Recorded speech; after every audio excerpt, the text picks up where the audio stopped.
अथ श्री आदित्यकवचम् श्रीगणेशाय नमः। ॐ अस्य श्री आदित्यकवचस्तोत्रमहामन्त्रस्य याज्ञवल्क्यो महर्षिः अनुष्टुप् जगदीच्छन्दसि घृणीरिति बीजं सूर्य इति शक्तिः आदित्य इति कीलकम् श्रीसूर्यनारायणप्रीत्यर्थे जपे विनियोगः। ध्यानम् उदयाचलमागत्य वेदरूपमनामयं तुष्टावपरया भक्त्या वालखिल्यादिभिर्वृतं देवासुरैः सदा वन्द्यं ग्रहैश्च परिवेष्टितं ध्यायन् स्तुवन् पठन् नाम यः सूर्यकवचं सदा घृणिः पातु शिरोदेशं सूर्यः फालं च पातु मे आदित्यो लोचने पातु श्रुति पातु प्रभाकरः घ्राणं पातु सदा भानुः आर्कः पातु मुखं तथा जिह्वां पातु जगन्नाथः कण्ठं पातु विभावसुः स्कन्धो ग्रहपतिः पातु भुजौ पातु प्रभाकरः अहस्करः पातु हस्तौ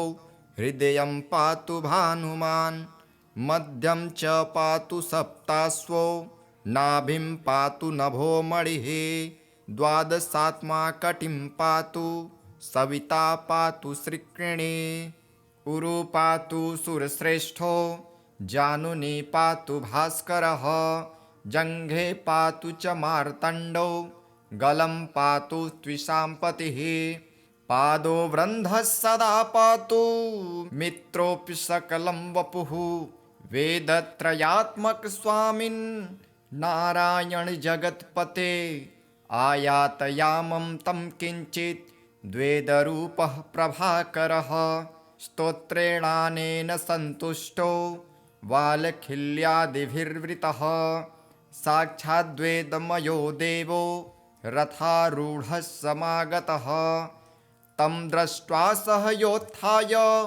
दण्डवत् प्रणमन् भुवि कृताञ्जलिपुटो भूत्वा सूर्यस्याग्रे स्थितस्तदा वेदमूर्तिर्महाभागो ज्ञानदृष्टिर्विचार्य च ब्रह्मणा स्थापितं पूर्वं यातयाम विवर्जितं सत्त्वप्रधानं शुक्लाख्यं वेदरूपमनामयं शब्दब्रह्ममयं वेदं सत्कर्म ब्रह्मवाचकं मुनिमध्यापयामास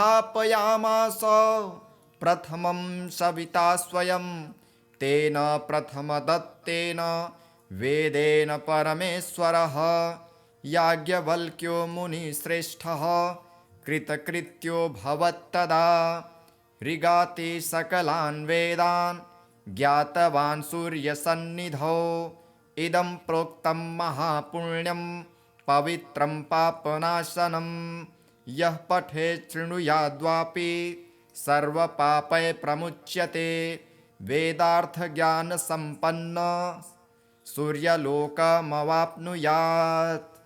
अथ श्री सर्वरोगनाशक श्री सूर्यस्तवराजस्तोत्रम् विनियोगः।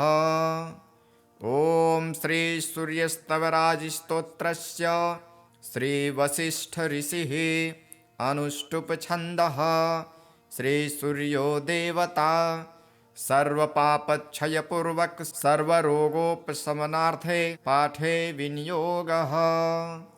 ध्यानम् ॐ रथस्थं चिन्तयेद्भानु द्विभुजं रक्तवाससे दाडिमी पुष्पसङ्काशं पद्मादिभिः अलङ्कृतम् ॐ विकर्तनो विश्वांश्च मार्तण्डो भास्करो रविः लोकप्रकाशकः श्रीमान् लोकचक्षुग्रहेश्वरः लोकसाक्षी त्रिलोकेशः कर्ता हर्ता तमिस्रः तपनः तापनः चैव शुचिः सप्ताश्ववाहनः गभस्तिहस्तो वृन्धश्च सर्वदेव नमस्कृतः एकविंशतित्येष स्तव इष्टः सदा मम श्री आरोग्यकरः चैव धनवृद्धियशस्करः स्तवराज इति ख्यातः त्रिषु लोकेषु विस्तृतः यः एतेन महाबहो द्विसन्ध्येस्तिमितोदये स्तौति मां प्रणतो भूत्वा सर्वपापैः प्रमुच्यते कायिकं वाचिकं चैव मानसं यच्च दुष्कृतम् एकजप्येन तत्सर्वं प्रणश्यति समाग्रतः एकजप्यश्च होमश्च सन्ध्योपासनमेव च बले मन्त्रोर्घमन्त्रश्च धूपमन्त्रस्तथैव च अन्नप्रदाने स्नाने च प्रणिपाते प्रदक्षिणे पूजितोऽयं महामन्त्रः सर्वव्याधिहरः शुभः एवम् उक्त्वा तु भगवानः भास्करो जगदीश्वरः आमन्त्रय कृष्णतनयं तत्रैवान्तरधीयते साम्बोऽपि स्तवराजेन स्तुत्वा सप्ताश्ववाहनः पूतात्मा निरुजः श्रीमान् तस्माद्रोगाद्विमुक्तवान्। श्रीगणेशाय नमः। ॐ अस्य आदित्यहृदयस्तोत्रागस्त्य ऋषिः अनुष्टुप्छन्दः आदित्यहृदयभूतो भगवान् ब्रह्मादेवता निरस्ताशेषविघ्नतया ब्रह्मा विद्यासिद्ध्यौ सर्वत्र जयसिद्ध्यौ च विनियोगः। अथ स्तोत्र ततो युद्धपरिश्रान्तं समरे चिन्तया स्थितं रावणं चाग्रतो दृष्ट्वा युद्धाय समुपस्थितं दैवतश्च समागम्य द्रष्टुमभ्यागतोरणम् उपगम्याब्रवीद् राम अगस्त्यो भगवांस्तदा राम राम महाबाहो शृणु गुह्यं सनातनं येन सर्वा नरीन् वत्स समरे विजयिष्यसे आदित्यहृदयं पुण्यं सर्वशत्रुविनाशनं जयावहं जपन्नित्यम् अक्षयं परमं शिवं सर्वमङ्गलमाङ्गल्ये सर्वपापप्रणाशनं चिन्ताशोकप्रशमनम् आयुर्वर्धनमुत्तमं रश्मिमन्तं समुद्यन्तं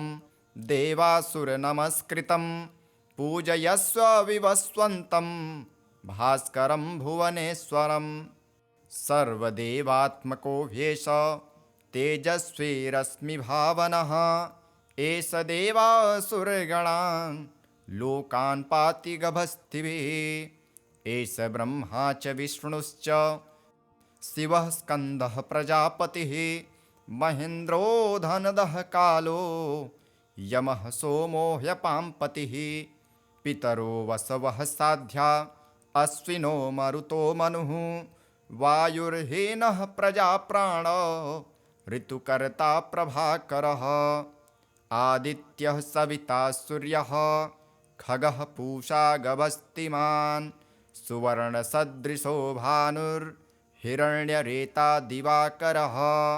हरिदस्वसहस्रार्चिर्सप्तसप्तिर्मरीचिमान् तिमिरोन्मथनः शम्भोस्त्वष्टा मार्तण्डोऽसुबान् हिरण्यगर्भशिशिरस्तपनो हस्करो रविः अग्निगर्भोदिते पुत्रः शङ्खं शिशिरनाशनः व्योमनाथस्तमो भेदी ऋग्यजुःसामपारगः धनवृष्टिरपां मित्रो विन्ध्यवीथिप्लवङ्गमः आतपी मण्डली मृत्युः पिङ्गलः सर्वतापनः कविर्विश्वो महातेजः रक्तः सर्वभवोद्भवः नक्षत्रग्रहताराणाम् अधिपो विश्वभावनः तेजसामपि तेजस्वी द्वादशात्मन्नमोऽस्तु ते।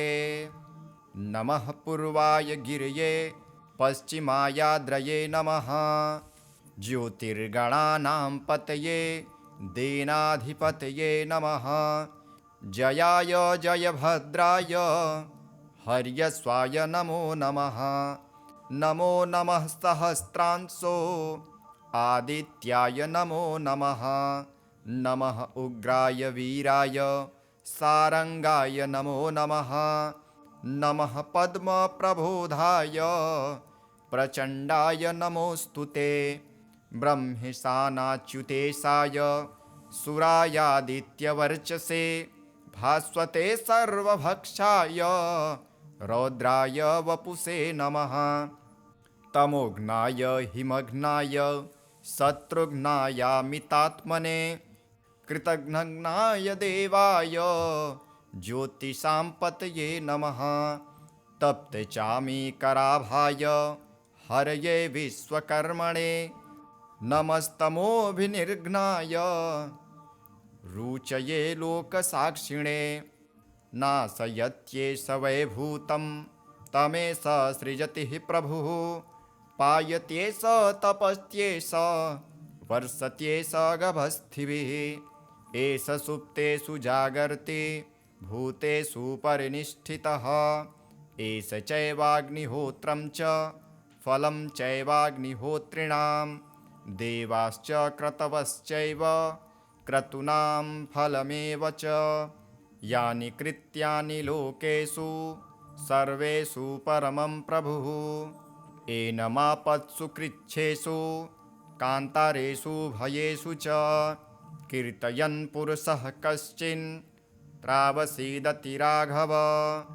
पूजयस्वैनमेकाग्रो देवदेवं जगत्पतिम्।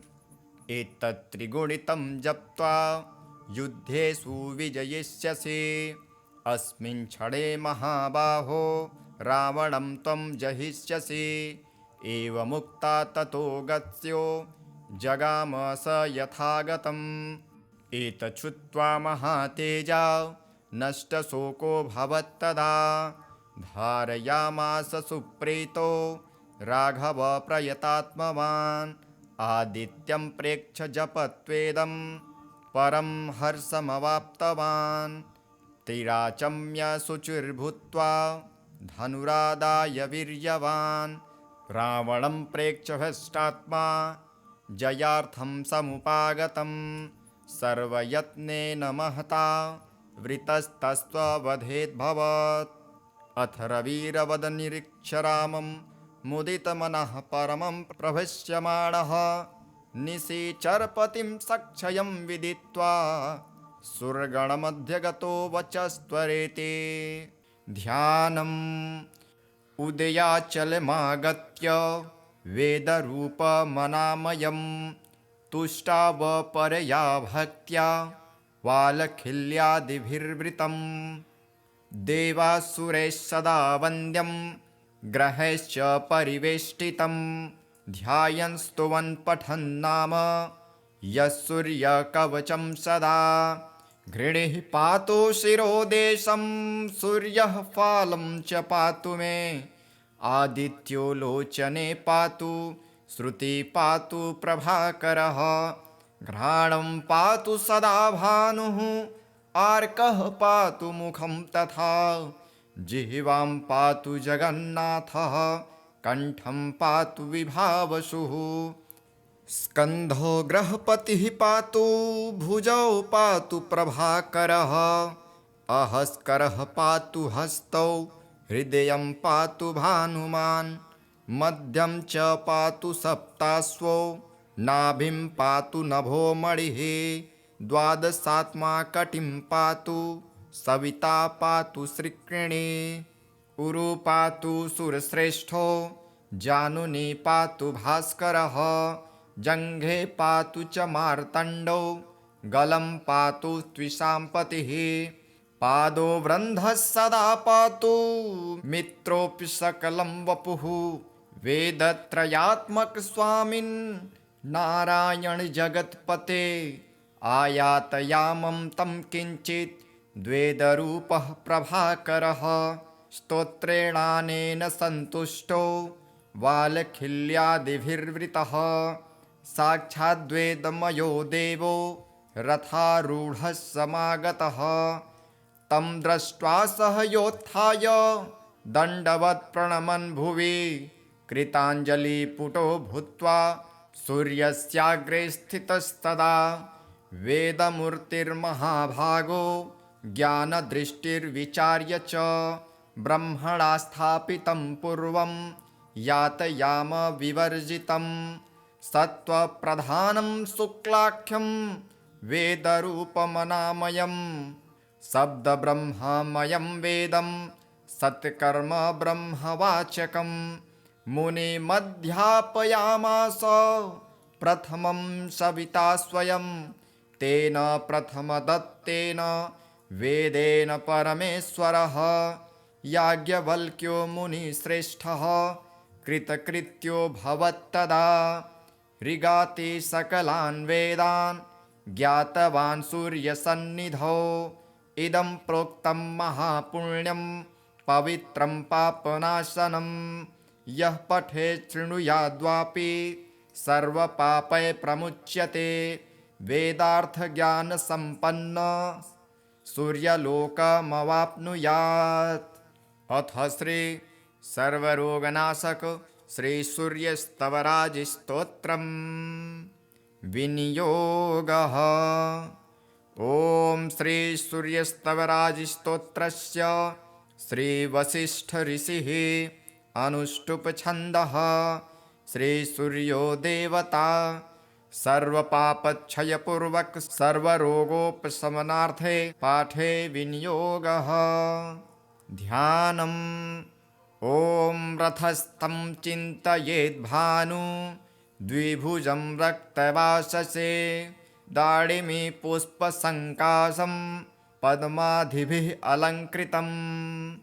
ॐ विकर्तनो विश्वांश्च मार्तण्डो भास्करो रविः लोकप्रकाशकः श्रीमान् लोकचक्षुग्रहेश्वरः लोकसाक्षी त्रिलोकेशः कर्ता हर्ता तमिस्रः तपनः तापनः चैव शुचिः सप्ताश्ववाहनः गभस्तिहस्तो वृन्धश्च सर्वदेव नमस्कृतः एकविंशतित्येष स्तव इष्टः सदा मम श्री आरोग्यः करः चैव धनवृद्धियशस्करः स्तवराजः इति ख्यातः त्रिषु लोकेषु विस्तृतः यः एतेन महाबहो द्विसन्ध्येस्तिमितोदये स्तौति मां प्रणतो भूत्वा सर्वपापैः प्रमुच्यते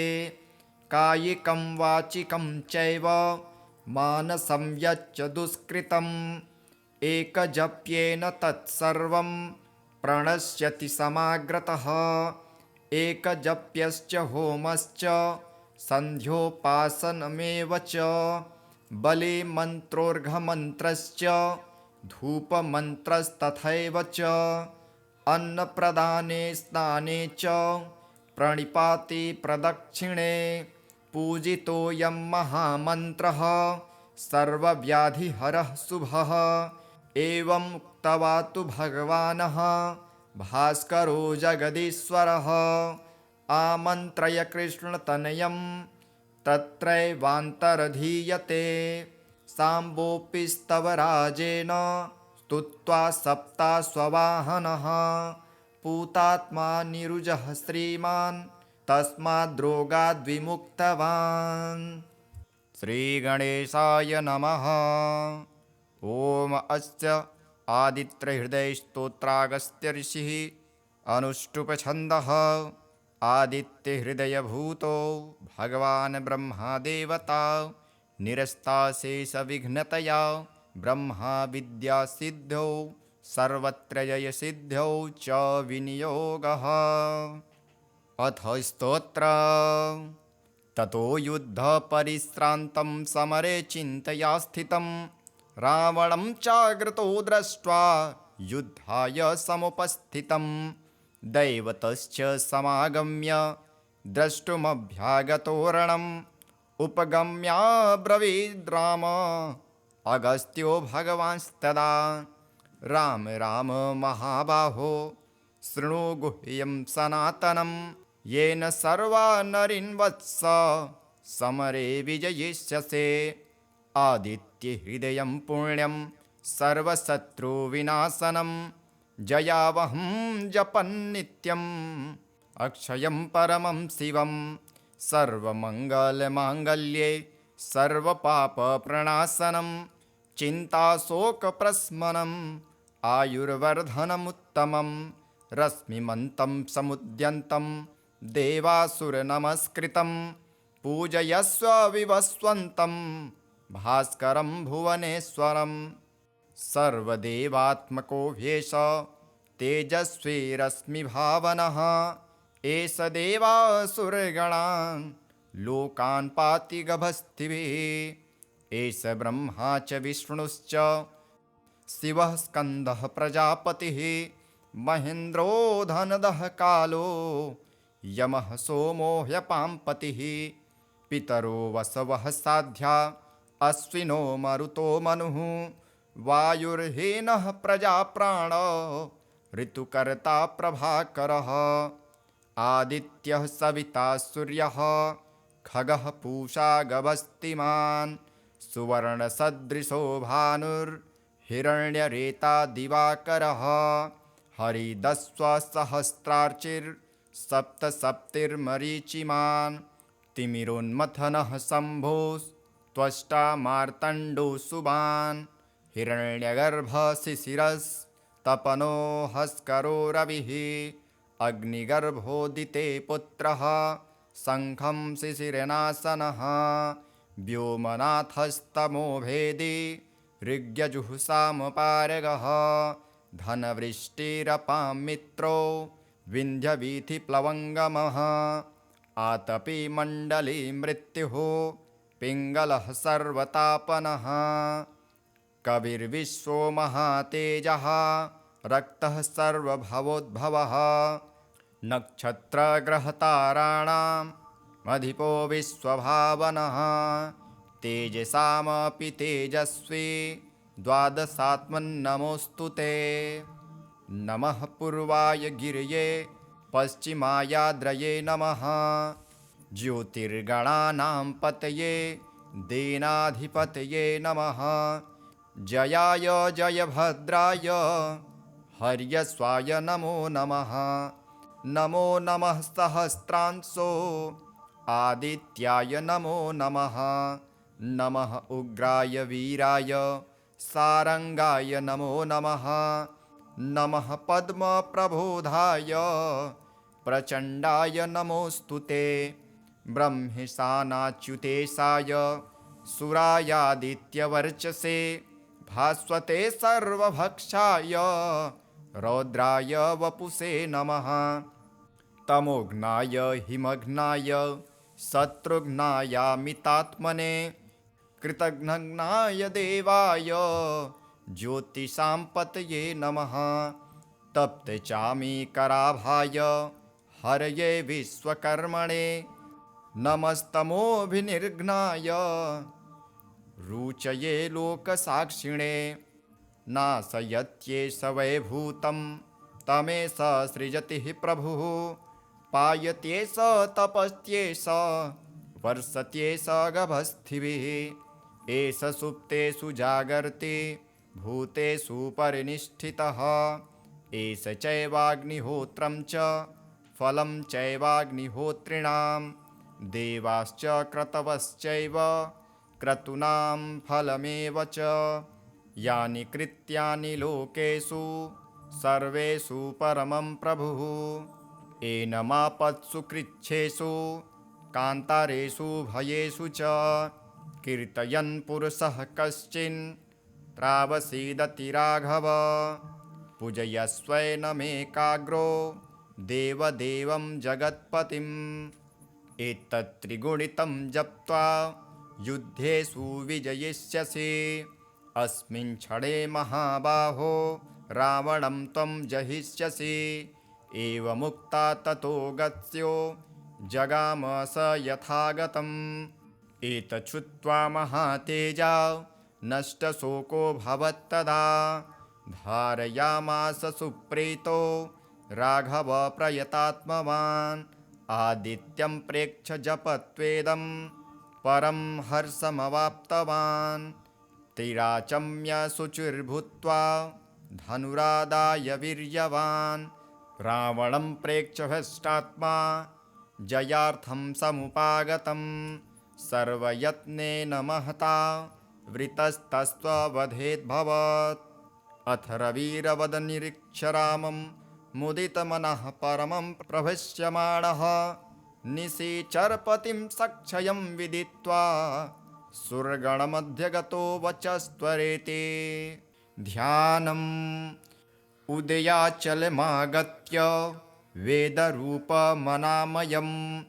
तुष्टावपरया भक्त्या वालखिल्यादिभिर्वृतम्। देवासुरैः सदा वन्द्यं ग्रहैश्च परिवेष्टितं। ध्यायन् स्तुवन् पठन् नाम यः सूर्यकवचं सदा। घृणिः पातु शिरोदेशं सूर्यः फालं च पातु मे। आदित्यो लोचने पातु श्रुति पातु प्रभाकरः। घ्राणं पातु सदा भानुः आर्कः पातु मुखं तथा। जिह्वां पातु जगन्नाथः कण्ठं पातु विभावसुः। स्कन्धो ग्रहपतिः पातु भुजौ पातु प्रभाकरः। अहस्करः पातु हस्तौ हृदयं पातु भानुमान्। मध्यं च पातु सप्ताश्वो नाभिं पातु नभो मणिः। द्वादशात्मा कटिं पातु सविता पातु श्रिक्रिणी। उरु पातु सुरश्रेष्ठो जानुनी पातु भास्करः। जङ्घे पातु च मार्तण्डो गलं पातु त्विषाम्पतिः। पादो वृन्धः सदा पातु मित्रोऽपि सकलं वपुः। वेदत्रयात्मक स्वामिन् नारायण जगत्पते। आयातयामं तं किञ्चित् द्वेदरूपः प्रभाकरः। स्तोत्रेणानेन सन्तुष्टो वालखिल्यादिभिर्वृतः। साक्षाद्वेदमयो देवो रथारूढः समागतः। तं दृष्ट्वा सह योत्थाय दण्डवत् प्रणमन् भुवि। कृताञ्जलिपुटो भूत्वा सूर्यस्याग्रे स्थितस्तदा। वेदमूर्तिर्महाभागो ज्ञानदृष्टिर्विचार्य च। ब्रह्मणा स्थापितं पूर्वं यातयाम विवर्जितं। सत्त्वप्रधानं शुक्लाख्यं वेदरूपमनामयं। शब्दब्रह्ममयं वेदं सत्कर्म ब्रह्मवाचकं। मुनिमध्यापयामास प्रथमं सविता स्वयं। तेन प्रथमदत्तेन वेदेन परमेश्वरः। याज्ञवल्क्यो मुनिश्रेष्ठः कृतकृत्यो भवत्तदा। ऋगाति सकलान् वेदान् ज्ञातवान् सूर्यसन्निधौ। इदं प्रोक्तं महापुण्यं पवित्रं पापनाशनं। यः पठेत् शृणुयाद्वापि सर्वपापैः प्रमुच्यते। वेदार्थज्ञानसम्पन्न सूर्यलोकमवाप्नुयात्। अथ श्री सर्वरोगनाशक श्री सूर्यस्तवराजस्तोत्रम् विनियोगः। ॐ श्री सूर्यस्तवराजस्तोत्रस्य श्री वसिष्ठ ऋषिः अनुष्टुप् छन्दः। श्री सूर्यो देवता सर्वपापक्षयपूर्वक सर्वरोगोपशमनार्थे पाठे विनियोगः। ध्यानम् ॐ रथस्थं चिन्तयेद्भानु द्विभुजं रक्तवाससे। दाडिमी पुष्पसङ्काशं पद्मादिभिः अलङ्कृतम्। ॐ विकर्तनो विश्वांश्च मार्तण्डो भास्करो रविः। लोकप्रकाशकः श्रीमान् लोकचक्षुग्रहेश्वरः लोकसाक्षी त्रिलोकेशः कर्ता हर्ता तमिस्रः तपनः तापनः चैव शुचिः सप्ताश्ववाहनः गभस्तिहस्तो वृन्धश्च सर्वदेव नमस्कृतः एकविंशतित्येष स्तव इष्टः सदा मम श्री आरोग्यकरः चैव धनवृद्धियशस्करः स्तवराज इति ख्यातः त्रिषु लोकेषु विस्तृतः यः एतेन महाबहो द्विसन्ध्येस्तिमितोदये स्तौति मां प्रणतो भूत्वा सर्वपापैः प्रमुच्यते कायिकं वाचिकं चैव मानसं यच्च दुष्कृतम्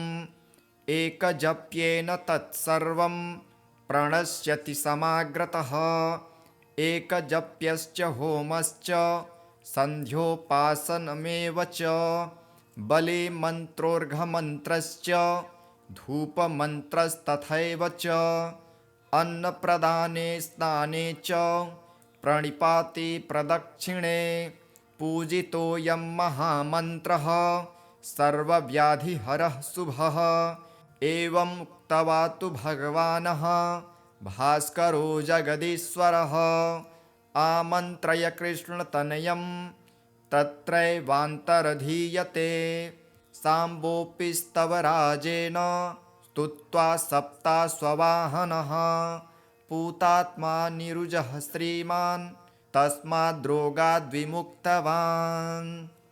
श्रीगणेशाय नमः। ॐ अस्य आदित्यहृदयस्तोत्रागस्त्य ऋषिः अनुष्टुप्छन्दः आदित्यहृदयभूतो भगवान् ब्रह्मादेवता निरस्ताशेषविघ्नतया ब्रह्मा विद्यासिद्ध्यौ सर्वत्र जयसिद्ध्यौ च विनियोगः। अथ स्तोत्र ततो युद्धपरिश्रान्तं समरे चिन्तया स्थितं रावणं चाग्रतो दृष्ट्वा युद्धाय समुपस्थितं दैवतश्च समागम्य द्रष्टुमभ्यागतोरणम् उपगम्याब्रवीद् राम अगस्त्यो भगवांस्तदा राम राम महाबाहो शृणु गुह्यं सनातनं येन सर्वा नरीन् वत्स समरे विजयिष्यसे आदित्यहृदयं पुण्यं सर्वशत्रुविनाशनं जयावहं जपन्नित्यम् अक्षयं परमं शिवं सर्वमङ्गलमाङ्गल्ये सर्वपापप्रणाशनं चिन्ताशोकप्रशमनम् आयुर्वर्धनमुत्तमं रश्मिमन्तं समुद्यन्तं देवासुरनमस्कृतं पूजयस्व विवस्वन्तं भास्करं भुवनेश्वरं सर्वदेवात्मको ह्येष तेजस्वी रश्मिभावनः एष देवासुरगणान् लोकान् पाति गभस्तिभिः एष ब्रह्मा च विष्णुश्च शिवः स्कन्दः प्रजापतिः महेन्द्रो धनदः कालो यमः सोमो ह्यपाम्पतिः पितरो वसवः साध्या अश्विनो मरुतो मनुः वायुर्हीनः प्रजाप्राण ऋतुकर्ता प्रभाकरः आदित्यः सविता सूर्यः खगः पूषा गभस्तिमान् सुवर्णसदृशो भानुर्हिरण्यरेता दिवाकरः हरिदस्वसहस्रार्चिर्सप्तसप्तिर्मरीचिमान् तिमिरोन्मथनः शम्भोस्त्वष्टा मार्तण्डोऽसुबान् हिरण्यगर्भशिशिरस्तपनो हस्करो रविः अग्निगर्भोदिते पुत्रः शङ्खं शिशिरनाशनः व्योमनाथस्तमो भेदी ऋग्यजुःसामपारगः धनवृष्टिरपां मित्रो विन्ध्यवीथिप्लवङ्गमः आतपी मण्डली मृत्युः पिङ्गलः सर्वतापनः कविर्विश्वो महातेजः रक्तः सर्वभवोद्भवः नक्षत्रग्रहताराणाम् अधिपो विश्वभावनः तेजसामपि तेजस्वी द्वादशात्मन्नमोऽस्तु ते। नमः पूर्वाय गिरये पश्चिमायाद्रये नमः ज्योतिर्गणानां पतये दीनाधिपतये नमः जयाय जयभद्राय हर्यस्वाय नमो नमः। नमो नमः सहस्रांशो आदित्याय नमो नमः। नमः उग्राय वीराय सारंगाय नमो नमः। नमः पद्मप्रबोधाय प्रचण्डाय नमोऽस्तु ते। ब्रह्मेशानाच्युतेशाय सुरायादित्यवर्चसे भास्वते सर्वभक्षाय रौद्राय वपुषे नमः। तमोघ्नाय हिमघ्नाय शत्रुघ्नायामितात्मने कृतघ्नाय देवाय ज्योतिषां पतये नमः।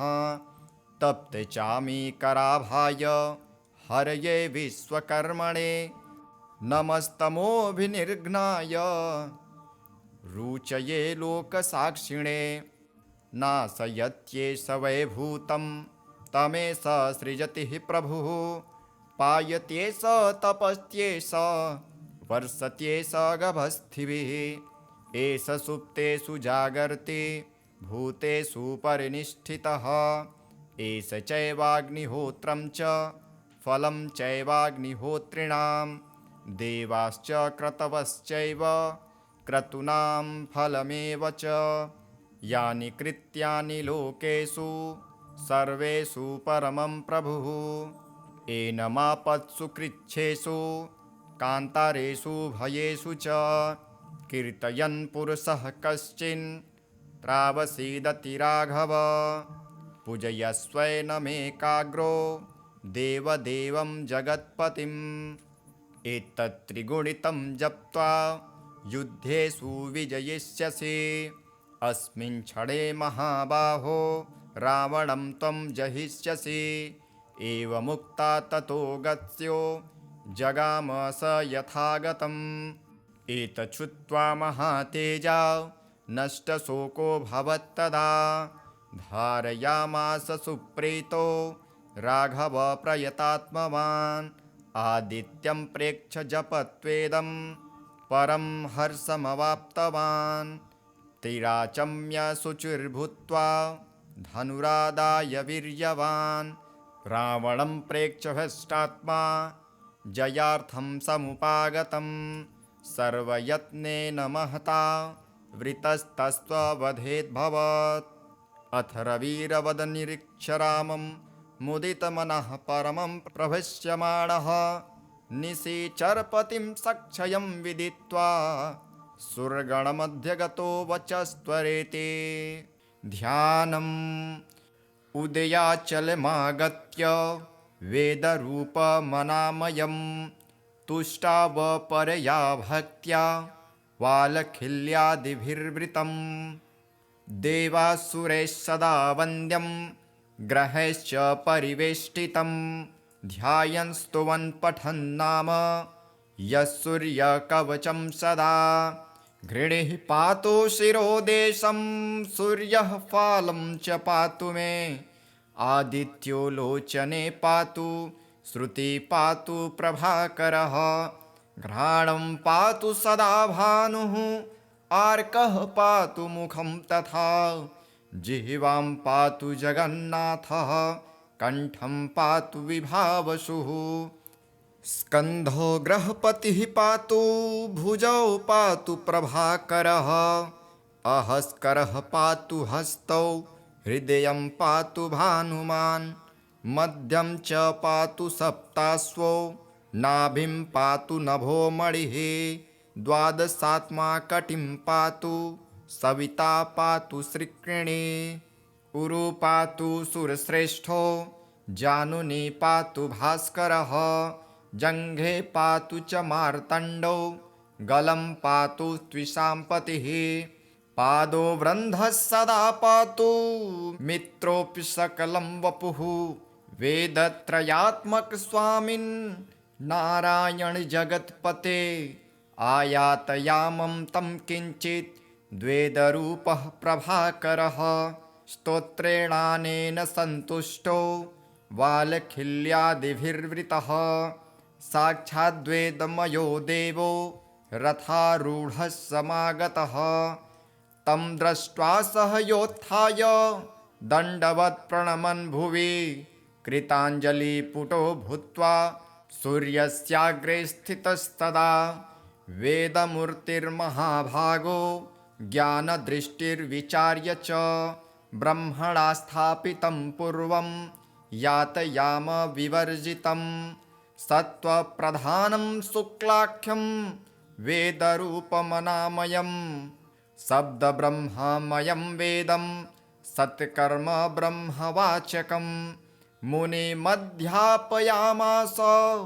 प्रथमं सविता स्वयं तेन प्रथमदत्तेन वेदेन परमेश्वरः याज्ञवल्क्यो मुनिश्रेष्ठः कृतकृत्यो भवत्तदा ऋगाति सकलान् वेदान् ज्ञातवान् सूर्यसन्निधौ इदं प्रोक्तं महापुण्यं पवित्रं पापनाशनं यः पठेत् शृणुयाद्वापि सर्वपापै प्रमुच्यते वेदार्थज्ञानसम्पन्न सूर्यलोकमवाप्नुयात्।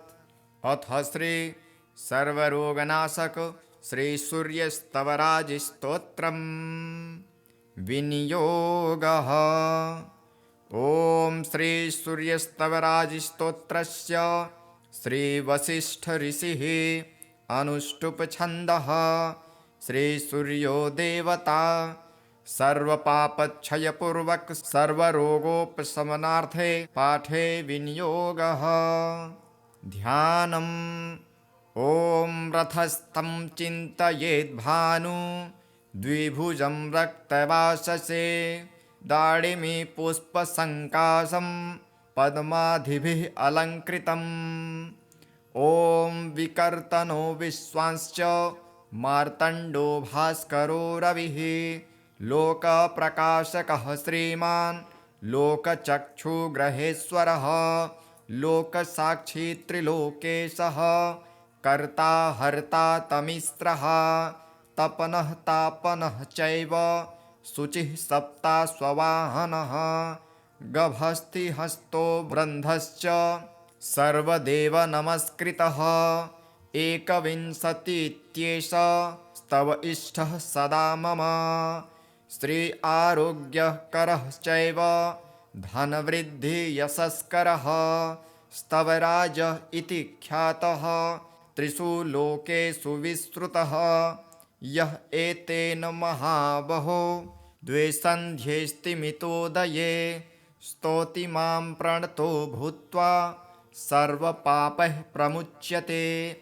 कायिकं वाचिकं चैव मानसं यच्च दुष्कृतम् एकजप्येन तत्सर्वं प्रणश्यति समाग्रतः एकजप्यश्च होमश्च सन्ध्योपासनमेव च बलिमन्त्रोर्घमन्त्रश्च धूपमन्त्रस्तथैव च अन्नप्रदाने स्नाने च प्रणिपाति प्रदक्षिणे पूजितोऽयं महामन्त्रः सर्वव्याधिहरः शुभः एवम् उक्त्वा तु भगवानः भास्करो जगदीश्वरः आमन्त्रय कृष्णतनयं तत्रैवान्तरधीयते साम्बोऽपि स्तवराजेन स्तुत्वा सप्ताश्ववाहनः पूतात्मा निरुजः श्रीमान् तस्माद्रोगाद्विमुक्तवान्। श्रीगणेशाय नमः। ॐ अस्य आदित्यहृदयस्तोत्रागस्त्य ऋषिः अनुष्टुप् छन्दः आदित्यहृदयभूतो भगवान् ब्रह्मदेवता निरस्ताशेषविघ्नतया ब्रह्मा विद्यासिद्धौ सर्वत्र जयसिद्ध्यौ च विनियोगः।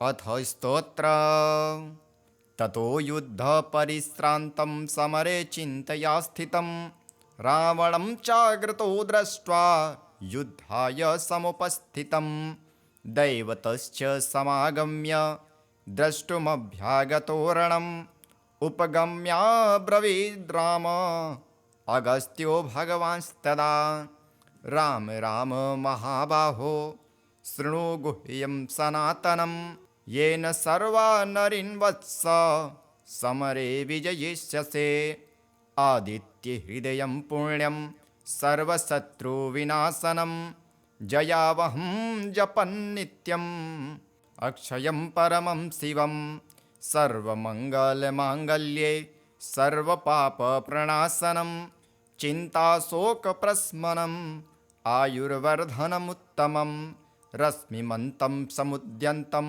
देवासुरनमस्कृतं पूजयस्व विवस्वन्तं भास्करं भुवनेश्वरं सर्वदेवात्मको ह्येष तेजस्वी रश्मिभावनः एष देवासुरगणान् लोकान् पाति गभस्तिभिः एष ब्रह्मा च विष्णुश्च शिवः स्कन्दः प्रजापतिः महेन्द्रो धनदः कालो यमः सोमो ह्यपाम्पतिः पितरो वसवः साध्या अश्विनो मरुतो मनुः वायुर्हीनः प्रजाप्राण ऋतुकर्ता प्रभाकरः आदित्यः सविता सूर्यः खगः पूषा गभस्तिमान् सुवर्णसदृशो भानुर्हिरण्यरेता दिवाकरः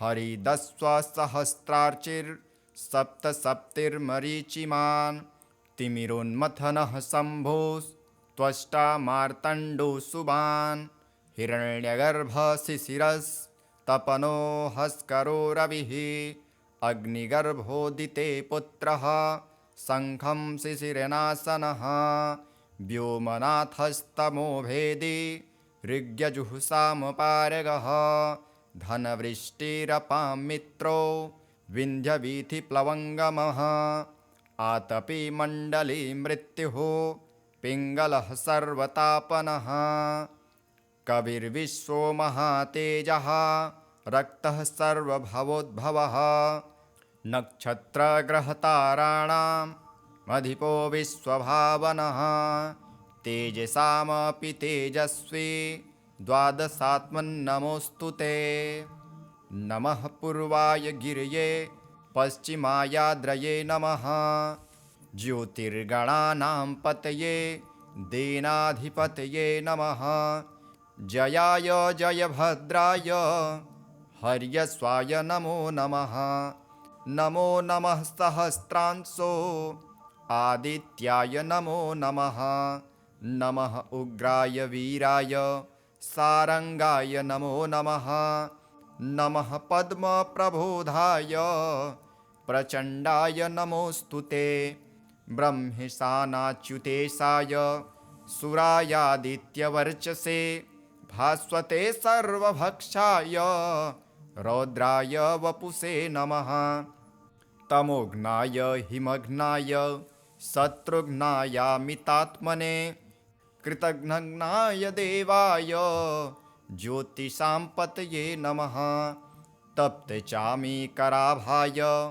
हरये विश्वकर्मणे नमस्तमोभिनिर्घ्नाय रुचये लोकसाक्षिणे नाशयत्येष वैभूतं तमेष सृजति प्रभुः पायत्येष तपस्त्येष वर्षत्येष गभस्थिभिः एष सुप्तेषु जागर्ति भूतेषु परिनिष्ठितः एष चैवाग्निहोत्रं च फलं चैवाग्निहोत्रिणां देवाश्च क्रतवश्चैव क्रतूनां फलमेव च यानि कृत्यानि लोकेषु सर्वेषु परमं प्रभुः एनमापत्सु कृच्छ्रेषु कान्तारेषु भयेषु च कीर्तयन् पुरुषः कश्चिन् प्रावसीदति राघव पूजयस्वैनमेकाग्रो देवदेवं जगत्पतिम्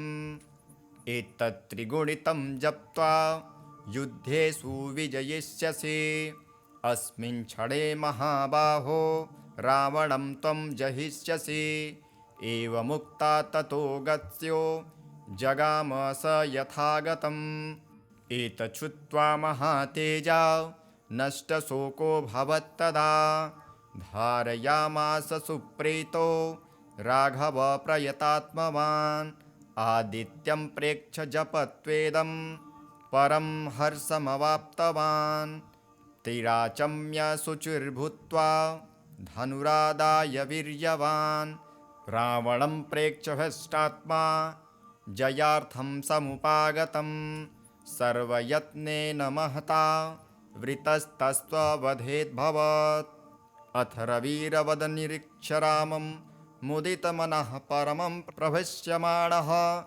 निशिचरपतिं सक्षयं विदित्वा सुरगणमध्यगतो वचस्त्वरेति ध्यानम् उदयाचलमागत्य वेदरूपमनामयं तुष्टावपरया भक्त्या वालखिल्यादिभिर्वृतम् देवासुरैः सदा वन्द्यं ग्रहैश्च परिवेष्टितं ध्यायन् स्तुवन् पठन् नाम यः सूर्यकवचं सदा घृणिः पातु शिरोदेशं सूर्यः फालं च पातु मे आदित्यो लोचने पातु श्रुति पातु प्रभाकरः घ्राणं पातु सदा भानुः आर्कः पातु मुखं तथा जिह्वां पातु जगन्नाथः कण्ठं पातु विभावसुः स्कन्धो ग्रहपतिः पातु भुजौ पातु प्रभाकरः अहस्करः पातु हस्तौ हृदयं पातु भानुमान् मध्यं च पातु सप्ताश्वो नाभिं पातु नभो मणिः द्वादशात्मा कटिं पातु सविता पातु श्रिक्रिणी उरु पातु सुरश्रेष्ठो जानुनी पातु भास्करः जङ्घे पातु च मार्तण्डो गलं पातु त्विषाम्पतिः पादो वृन्धः सदा पातु मित्रोऽपि सकलं वपुः वेदत्रयात्मक स्वामिन् नारायण जगत्पते आयातयामं तं किञ्चित् द्वेदरूपः प्रभाकरः स्तोत्रेणानेन सन्तुष्टो वालखिल्यादिभिर्वृतः साक्षाद्वेदमयो देवो रथारूढः समागतः तं दृष्ट्वा सह योत्थाय दण्डवत् प्रणमन् भुवि कृताञ्जलिपुटो भूत्वा सूर्यस्याग्रे स्थितस्तदा वेदमूर्तिर्महाभागो ज्ञानदृष्टिर्विचार्य च ब्रह्मणा स्थापितं पूर्वं यातयाम विवर्जितं सत्त्वप्रधानं शुक्लाख्यं वेदरूपमनामयं शब्दब्रह्ममयं वेदं सत्कर्म ब्रह्मवाचकं मुनिमध्यापयामास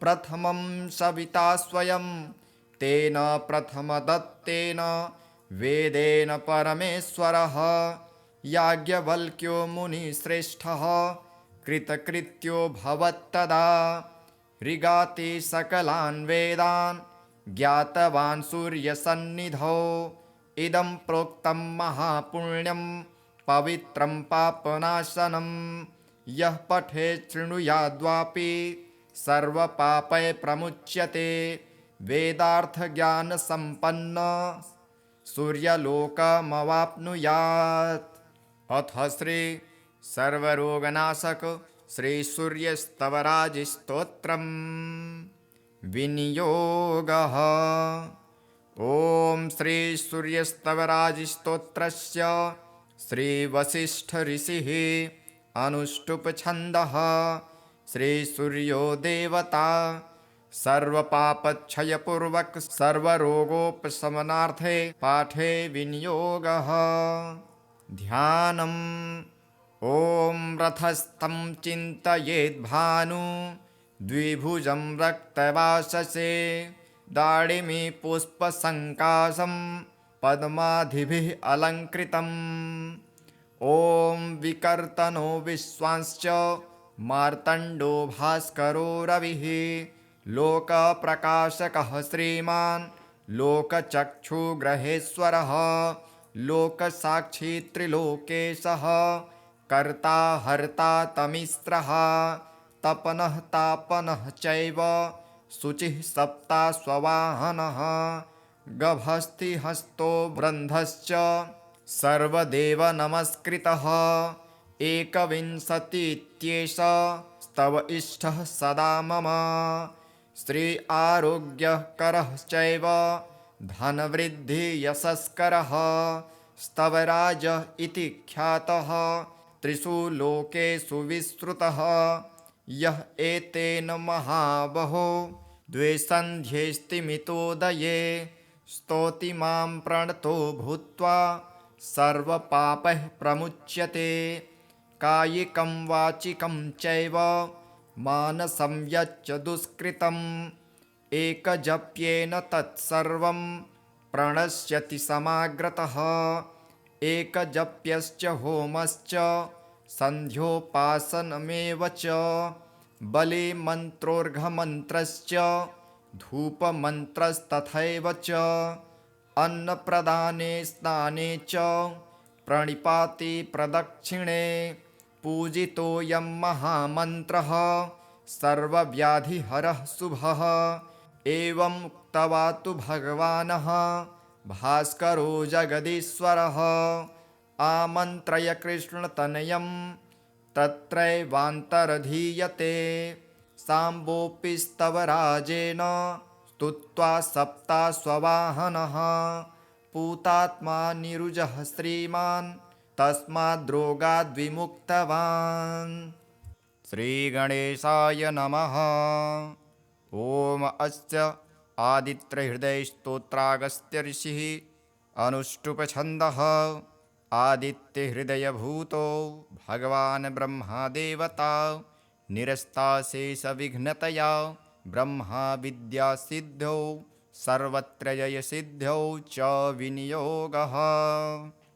अथ स्तोत्र ततो युद्धपरिश्रान्तं समरे चिन्तया स्थितं रावणं चाग्रतो दृष्ट्वा युद्धाय समुपस्थितं दैवतश्च समागम्य द्रष्टुमभ्यागतोरणम् उपगम्याब्रवीद् राम अगस्त्यो भगवांस्तदा राम राम महाबाहो शृणु गुह्यं सनातनं येन सर्वा नरीन् वत्स समरे विजयिष्यसे आदित्यहृदयं पुण्यं सर्वशत्रुविनाशनं जयावहं जपन्नित्यम् अक्षयं परमं शिवं सर्वमङ्गलमाङ्गल्ये सर्वपापप्रणाशनं चिन्ताशोकप्रशमनम् आयुर्वर्धनमुत्तमं रश्मिमन्तं समुद्यन्तं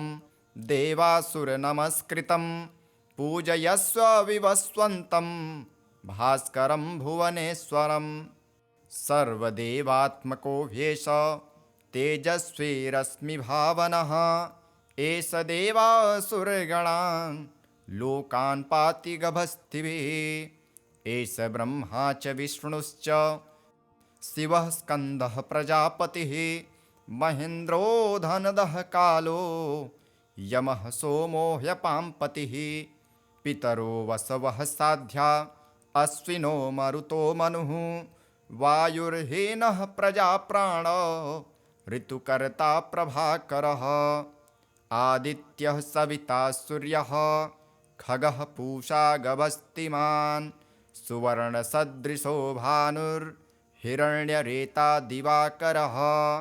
हरिदस्वसहस्रार्चिर्सप्तसप्तिर्मरीचिमान् तिमिरोन्मथनः शम्भोस्त्वष्टा मार्तण्डो सुबान् हिरण्यगर्भशिशिरस्तपनो हस्करो रविः अग्निगर्भोदिते पुत्रः शङ्खं शिशिरनासनः व्योमनाथस्तमो भेदी ऋग्यजुःसामपारगः धनवृष्टिरपां मित्रो विन्ध्यवीथिप्लवङ्गमः आतपी मण्डली मृत्युः पिङ्गलः सर्वतापनः कविर्विश्वो महातेजः रक्तः सर्वभवोद्भवः नक्षत्रग्रहताराणाम् अधिपो विश्वभावनः तेजसामपि तेजस्वी द्वादशात्मन्नमोऽस्तु ते नमः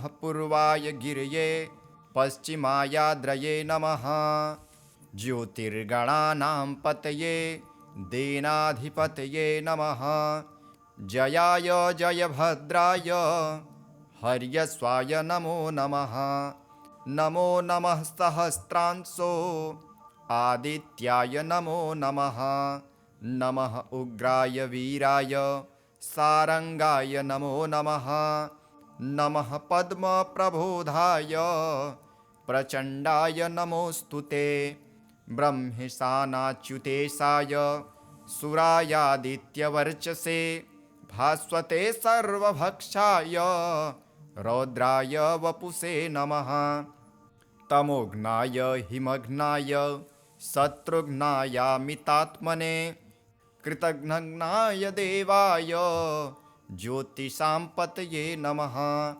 तप्तचामीकराभाय हरये विश्वकर्मणे नमस्तमोभिनिर्घ्नाय रुचये लोकसाक्षिणे नाशयत्येष वैभूतं तमेष सृजति प्रभुः पायत्येष तपस्त्येष वर्षत्येष गभस्थिभिः एष सुप्तेषु जागर्ति भूतेषु परिनिष्ठितः एष चैवाग्निहोत्रं च फलं चैवाग्निहोत्रिणां देवाश्च क्रतवश्चैव क्रतूनां फलमेव च यानि कृत्यानि लोकेषु सर्वेषु परमं प्रभुः एनमापत्सु कृच्छ्रेषु कान्तारेषु भयेषु च कीर्तयन् पुरुषः कश्चिन् प्रावसीदति राघव पूजयस्वैनमेकाग्रो देवदेवं जगत्पतिम् एतत्त्रिगुणितं जप्त्वा युद्धेषु विजयिष्यसि अस्मिन् क्षणे महाबाहो रावणं त्वं जहिष्यसि एवमुक्ता ततो गत्स्यो जगाम स यथागतम् एतच्छ्रुत्वा महातेजा नष्टशोको भवत्तदा धारयामास सुप्रीतो राघव प्रयतात्मवान् आदित्यं प्रेक्ष्य जपत्वेदं परं हर्षमवाप्तवान् तिराचम्य शुचिर्भूत्वा धनुरादाय वीर्यवान् रावणं प्रेक्ष्य हृष्टात्मा जयार्थं समुपागतं सर्वयत्नेन महता वृतस्तस्त्ववधेद्भवत् अथ रविरवदनिरीक्ष्य रामं मुदितमनः परमं प्रभष्यमाणः निशिचरपतिं सक्षयं विदित्वा सुरगणमध्यगतो वचस्त्वरेति।